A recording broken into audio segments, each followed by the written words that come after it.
मित्रों, आप सभी ने कई बार यह शब्द सुना होगा कि सफलता के द्वार खुल रहे हैं, आंखों के द्वार खुल रहे हैं। परंतु आज हम आपके सामने कुछ सेकंड की एक वीडियो दिखाएंगे जो ये दिखाएगा कि आंखों के द्वार खुलने के साथ साथ निर्लज्जता के द्वार किस प्रकार से खुल रहे हैं। श्री अरविंद केजरीवाल जी, जिनका वैभवपूर्ण प्रासाद, लग्जरियस महल, जिसके विषय में कई बार उनके नेता उसके बचाव में राष्ट्रीय स्तर के नेताओं से तुलना करने का प्रयास करते थे, परंतु अब मुझे लग रहा है जिस प्रकार के नए दृश्य और तथ्य सामने आए हैं तो वो अंतर्राष्ट्रीय स्तर पर जाते हुए नजर आ रहे हैं। जैसे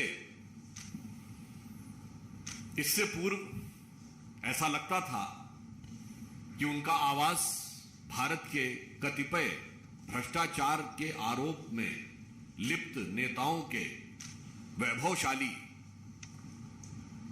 मकानों के समकक्ष है, परंतु अब मुझे लगता है, याद है उन्होंने दो बड़ी इंटरनेशनल न्यूज़पेपर्स में कुछ छपवा के अपने को दिखाया था ना, वो कितने बड़े इंटरनेशनल फिगर हैं।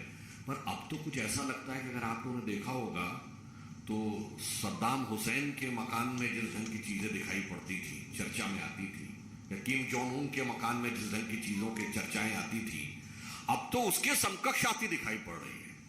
मतलब मानना पड़ेगा कि वो क्षेत्रीय दल से राष्ट्रीय दल ही नहीं बन गए, अंतरराष्ट्रीय स्तर की उन्होंने स्थिति प्राप्त कर ली है दुनिया को दिखाने के लिए। और इसलिए मैं अनुरोध करूंगा हरीश जी से कि पहले आप लोगों को कुछ सेकंड का एक वीडियो दिखा दें, उसके बाद हम अपना आगे का वक्तव्य आपके समक्ष रखें।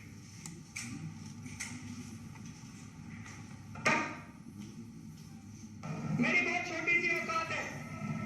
आज मेरे घर में 4 या 5 कमरे हैं। मैं जहां भी जाऊंगा 4-5 कमरों से ज्यादा की मेरे को क्या जरूरत है भाई साहब? 4-5 कमरे ही चाहिए, हाथ पैर पसारने के लिए उतनी जगह चाहिए, और जगह की क्या जरूरत है? अच्छे मेरे कई चाहने वाले, मेरे दोस्त और मेरे हमारे जो पार्टी के सपोर्टर्स हैं, उन लोगों ने मेरे पास फोन आए, उन लोगों के और जो जनता के फोन आए, उनके मैसेजेस आए मुझे, और उन्हें लगा कि मुझे ऐसे घर में नहीं जाना चाहिए।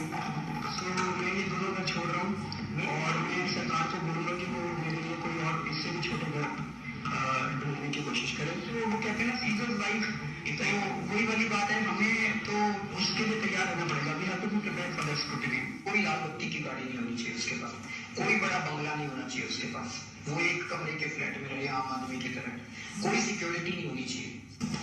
तो इस पार्टी से जो जो नेता जीत के आएंगे, जो जो लोग जीत के आएंगे, वो बड़े बंगले मिलेंगे।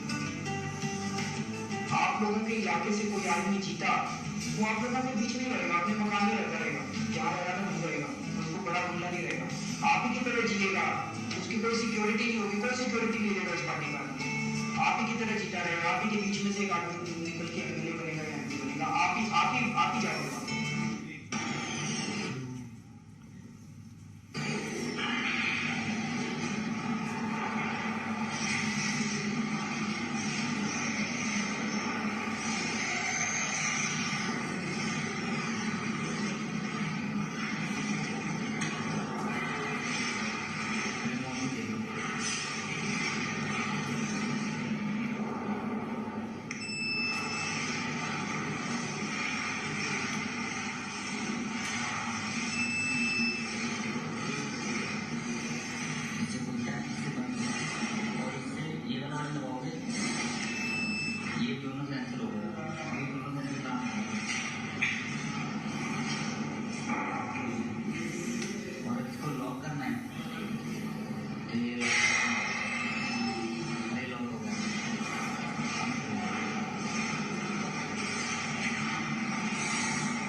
जैसा कि आपने देखा कि ये सेंसर वाले जो दरवाजे हैं ये बड़े संस्थानों में, बड़ी पब्लिक प्लेसेस में, एयरपोर्ट्स में यूज किए जाते हैं, इवन कोविड से पहले भी, इसलिए ताकि लोगों को टच करने की आवश्यकता न पड़े।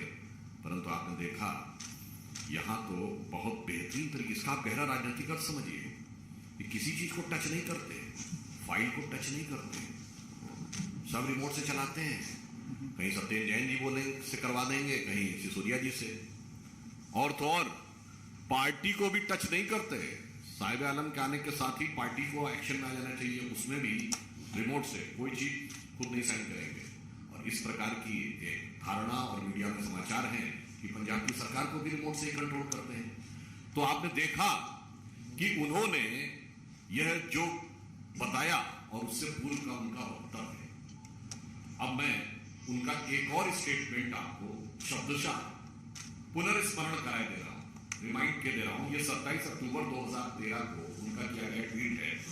कोट, दिल्ली की मुख्यमंत्री शीला दीक्षित जी के घर में 10 एसी लगे हुए हैं।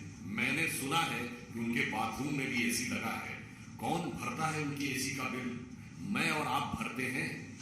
आगे गौर फरमाइएगा। मेरा तो कलेजा कांप उठता है यह सोचकर कि जब दिल्ली की 40% जनता झुग्गियों में रहती है तब कोई मुख्यमंत्री कैसे आलीशान घर में रह सकता है। अनकोट। शायद ऐसे ही लोगों के लिए वो पंक्ति लिखी गई है कि विद्युत की इस चकाचौंध में देख दीप की लौ रोती है, अरे हृदय को थाम, महल के लिए झोपड़ी बली होती है। और आपने देखा कि मुफ्त की चीजें दिखाकर खुद क्या हासिल किया है। मैं सिर्फ एक वाक्य कहना चाहूंगा कि यहां पर विषय सिर्फ आरोप लगाने का नहीं है, विषय सिर्फ उनका असली चेहरा दिखाने का नहीं है, विषय सिर्फ कटाक्ष का नहीं है, विषय उस दर्द का भी है, उस धोखे का भी है जो दिल्ली की जनता ने अनुभव किया है। क्योंकि दिल्ली की जनता ने एक विश्वास किया था उन बातों के ऊपर, और मुफ्त के नाम पे देने के संदर्भ में अगर मैं ये कहूं कि मुफ्त में उन्होंने सबसे बड़ा धोखा दिल्ली की जनता को दिया है तो यह गलत नहीं होगा, जिसे हम एक पंक्ति में कहें कि धोखे की यही खासियत होती है जनाब कि यकीन के साथ अक्सर मुफ्त में मिल जाता है। तो मुफ्त में उन्होंने कुछ और दिया हो न दिया हो, मगर दिल्ली की जनता के विश्वास को अवश्य छला है। तो हम सिर्फ ये कहना चाहते हैं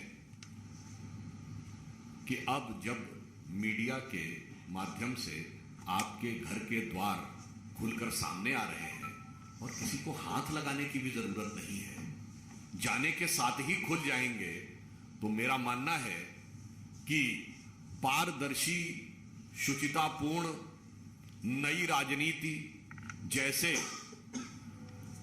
छलावे को देने वाले केजरीवाल जी कृपया मीडिया को और अन्य लोगों को जाने के लिए छोड़ दीजिए ना। और यदि आप नहीं छोड़ते हैं तो याद रखिए कि जिसे यह पंक्ति कहकर समाप्त करता हूं कि जो वक्तव्य हमने दिखाया और जो कृतित्व आपका दिखा है, कथनी और करनी में जितना बड़ा अंतर दिखा है, इसमें सिर्फ आम आदमी पार्टी ने भारत की राजनीति में क्राइसिस ऑफ क्रेडिबिलिटी क्रिएट करने में महत्वपूर्ण भूमिका निभाई है। इसी ढंग की बातों के कारण अक्सर संपूर्ण राजनीतिक वर्ग के बारे में जनता में अनास्था उत्पन्न होती है। जहां एक तरफ भारतीय जनता पार्टी प्रधानमंत्री जी के नेतृत्व में विश्वसनीयता की, प्रामाणिकता की प्रतीक है, वहीं अब आम आदमी पार्टी और तमाम अन्य विपक्षी दल विश्वसनीयता के संकट के प्रतीक है। इसलिए मैं सिर्फ यह कहता हूं कि याद रखिए कि चंद बातें करना और मुतमई होना नहीं अच्छा, जो बोलते हुए दिख रहे थे, चंद बातें करना और मुतमई होना नहीं अच्छा। सियासत आखिरी दम तक सभी को आजमाती है और बहुत गलती की गुंजाइश नहीं होती सियासत में, जरा किरदार हल्का हो कहानी डूब जाती है। धन्यवाद।